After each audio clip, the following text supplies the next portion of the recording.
प्रभु तेरी शरण। गिरिराज धरण प्रभु तेरी शरण। गिरिराज धरण प्रभु तेरी शरण। प्रभु तेरी शरण प्रभु तेरी शरण। तेरी शरण प्रभु तेरी शरण। ओ गिरिराज धरण प्रभु तेरी शरण। गिरिराज धरण प्रभु तेरी शरण। जय हो।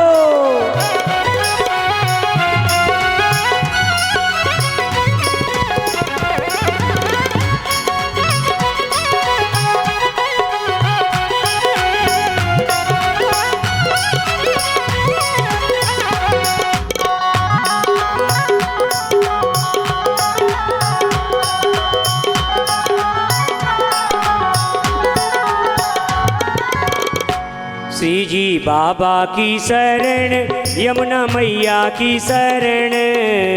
बाबा की शरण यमुना मैया की शरण। ओ श्री जी बाबा की शरण यमुना मैया की शरण।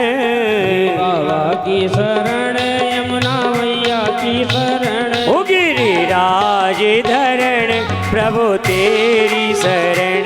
गिरिराज धरण प्रभु तेरी शरण। ओ गिरिराज धरण प्रभु तेरी शरण। राज धरण प्रभु तेरी शरण।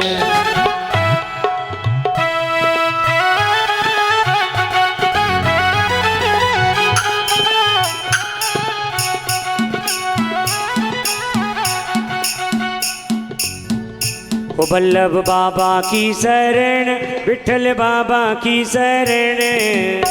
बाबा की शरण बल्लभ बाबा की शरण। बल्लभ बाबा की शरण विठल बाबा की शरण। विठल बाबा की शरण। गिरिराज धरण प्रभु तेरी शरण। गिरिराज धरण प्रभु तेरी शरण। बोलिए गिरि गोवर्धन नाथ की जय। सभी ब्रजवासियों ने विधिवत परिक्रमा की, गिरिराज जी को दंडवत प्रणाम की और जैसे ही देखा टेरा हटा करके गिरि गोवर्धन नाथ सब सामग्री को आरोप गए। श्री दामा सुबल कहने लगे, लाला तेरो देवता कितने जन्मन को भूखो है, देख तो सबरी सामग्री को आरोप गयो। कन्हैया बोले आंखें बंद करो और जैसे ही आंखें बंद करी और जैसे ही कन्हैया बोले खोलो और आंखें खोली तो जितने भी पदार्थ जैसे जैसे भगोना भरे सब तैसे के तैसे भर गए। अरे लाला तेरो देवता तो बड़ो कमाल को है, देख तो सबरी सामग्री जो की त्यों है गई। बोलिए गिरि गोवर्धन नाथ की जय हो। और जैसे ही गिरिराज जी की पूजा करके ब्रजवासी अपने अपने घर में पधारे हैं, कहते हैं देवर्षि नारद जी गए इंद्र के पास में। इंद्र बैठे हैं सजे धजे सिंहासन पर। नारद जी ने पूछा इंद्र जी, बोले हाँ नारद जी कैसे सजे धजे बैठे हो। अरे तुम्हें मालूम ना है नारद जी। बोले कहा, बोले आज के दिन ब्रजवासी करें हमारी पूजा तो हम बैठे। नारद जी बोले पूजा तो है गई। बोले कौन की। बोले गिरि गोवर्धन नाथ की। मतलब बोले जो नंद को छोड़ा है ना बाने गिरिराज जी की पूजा करवाए दीनी। अब तो इंद्र अत्यंत क्रोधित हो गए और कहने लगा है वाचालम बाल संस्तब्धम मग्यम पंडित मानिनम कृष्णम मर्त्यमुपासित्य गोपा में चक्र प्रियम। उस कृष्ण ने जो अधिक बोलने वाला है उसने गिरि गोवर्धन की पूजा करा दी, मैं ब्रजवासियों को छोड़ूंगा नहीं। कहते हैं सांवर्तक नाम के मेघों को बुलाया है और कह दिया जाइए ब्रज को पूरे को बहा डालो। सांवर्तक नाम के मेघ गए हैं, आज ब्रज में बड़ी जोर की वर्षा प्रारंभ हो गई है। स्थूणा स्थूला वर्षधारा मुंचत स्वभे स्वभीक्षण सा जलगो प्लाव्यमाना भूर नादस्यत नतोन्नतौ। बड़ी जोर की घमासान वर्षा होने लगी है। कहते हैं हाथी की सूंड जैसे मोटी होती है ना, ऐसी वर्षा हो रही है। ब्रजवासी सब घबरा गए और पुकारने लगे, हे कृष्ण हे गोविंद हमारी रक्षा करिए रक्षा करिए। कृष्ण कृष्ण महाभाग त्वन्नाथं गोकुलं प्रभो त्रातुमर्हसि देवान् कुपिताद भक्तवत्सल। हे भक्तवत्सल भगवान श्री कृष्ण हमारी रक्षा करिए रक्षा करिए। भगवान बोले, जाकी पूजा करिए ना वही देवता तुम्हारी रक्षा करेगो। सभी आज ब्रजवासी कन्हैया को साथ में लेकर के गिरिराज जी के पास में पहुंचे हैं और भगवान ने एक बड़ा जोर का जयकारा दिया है। बोलिए गिरि गोवर्धन नाथ की। और जयकारा दे करके भगवान ने आज अपने एक हाथ से ही गिरि गोवर्धन पर्वत को उठा करके और अपनी उंगली पर धारण कर लिया है। तस्मान मच्चरणं गोष्ठं मन्नाथं मत्परिग्रहं गोपाये स्वात्मयोगेन सोयं मे व्रतयाहिता यत्त्वक्त्वैकेन हस्तेन कृत्वा गोवर्धनाचलं दधार लीलया कृष्ण छत्राकमिव बालकः। आज लीला में ही जैसे कोई बालक जो बरसात में छत्र बन जाता है ना कुकुरमुत्ता का, उसको तोड़ के उठा लेता है, वैसे ही मानो आज भगवान श्री कृष्ण ने 7 कोस के गिरि गोवर्धन नाथ को उठा लिया है। एक ही हाथ पर धारण किया है। सभी ब्रजवासी हैं, सबको आज कन्हैया ने बुलाया है, आने हो सभी ब्रजवासियों आज गिरि गोवर्धन के नीच में आ जाएं। गैया बछड़े सभी 84 कोस ब्रज के जितने भी ब्रजवासी हैं आज गिरि गोवर्धन नाथ के बीच में पधारे गए। कहते हैं बड़ी घमासान जब वर्षा होने लगी है तो 1 दिन नहीं 2 दिन नहीं लगातार 7 दिन तक वर्षा हुई। भगवान ने मन में विचार किया कि कोई पहाड़ या पत्थर उठाएं तो नीचे गड्ढा बन जाता है, तो पानी नीचे नहीं आवे तो चारों तरफ से कुंडली मार करके शेषनाग को बिठा दिया है, इसलिए जल अंदर नहीं आवे। और कहते हैं ऊपर गिरिराज जी के चक्र लगा दिया है, चक्र सुदर्शन, जरा भी जल नहीं आना चाहिए। और अगस्त ऋषि को भी बुलाया है क्योंकि अगस्त ऋषि भी प्यासे थे। भगवान ने वरदान दिया था कि चिंता न करो, द्वापर युग में जब गिरिराज जी को उठाऊंगा ना और वर्षा होगी तब लगा लेना, वो खूब पानी पीना। क्योंकि कहते हैं एक बार श्रद्धा हो गई थी माता पार्वती को कि काऊ ब्राह्मण को भोजन कराऊं। शंकर जी बोले चक्कर में ना पड़ो, बोले नहीं नहीं कभी कभार तो कभी ब्राह्मण को भोजन कराना चाहिए। तो निमंत्रण दे दिया अगस्त ऋषि को। अगस्त ऋषि आ गए भोजन करने के लिए। अन्नपूर्णा ने भोजन बनाए, माता पार्वती ने भोजन बना के परोसा, खाने लगे अगस्त महाराज। अब इतना खाते जा रहे हैं कि माता पार्वती ने 16 रूप बना लिए अपने, और 16 रूप बना करके अलग अलग रूप, क्योंकि अन्नपूर्णा है साक्षात माँ पार्वती, और 16 रूपों से परोस रही है अगस्त जी को, लेकिन पेट नहीं भरता।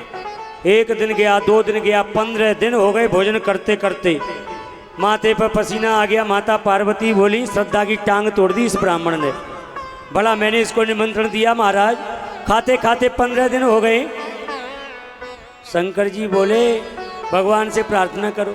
मन ही मन में माता पार्वती जी भगवान को पुकारने लगी।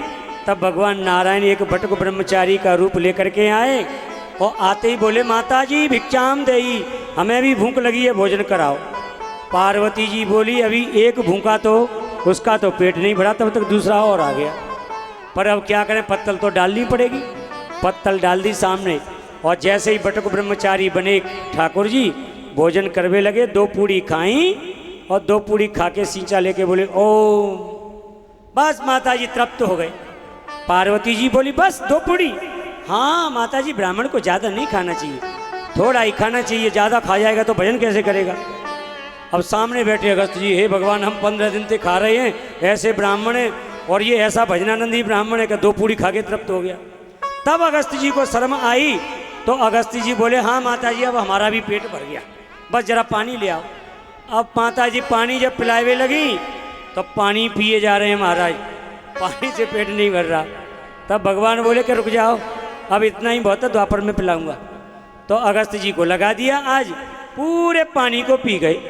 7 दिन हो गए, मेघ बरसते बरसते शावर्तक नाम के मेघ गए। इंद्र से बोले महाराज पूरा स्टॉक खत्म हो गया, पानी नहीं बचा। इंद्र बोले अगर स्टॉक खत्म हो गया तो ब्रज भी बह गया होगा। बोले ब्रज नहीं बहा। बोले क्यों? वहाँ तो धूल उड़ रही है। हैं क्या धूल उड़ रही है? बोले हाँ महाराज, पता नहीं है, वो नंद को छोड़ा है, जैने कहा वहाँ में जादू है, साथ को उसको पार उठाई लियो बाने, और पूरे ब्रज में धूल उड़ रही है। जैसे ही मेघ समाप्त हुए, ठाकुर जी ने पूर्ववत उसी स्थान पर, भगवान अपि तम शैलम स्वस्थाने पूर्ववत, प्रभु उसी स्थान पर पधरा दिया है। सब ब्रजवासी बाहर आए हैं। आज इंद्र भगवान की स्तुति करने के लिए पधारे हैं। साथ में गाय को लाए हैं, सुरभि गाय को।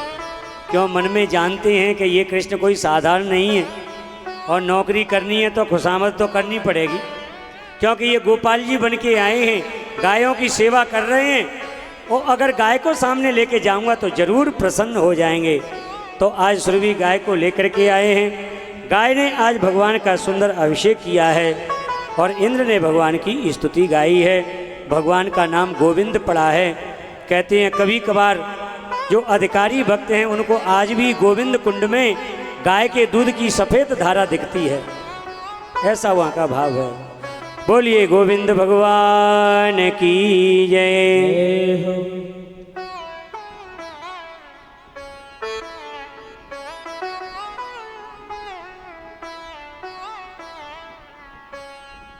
विशुद्ध सत्वं तव धाम शांतं तपोमयं ध्वस्तरजस्तमस्कं मायामयोऽयं गुणसंप्रवाहो न विद्यते ते ग्रहणानुबंधः।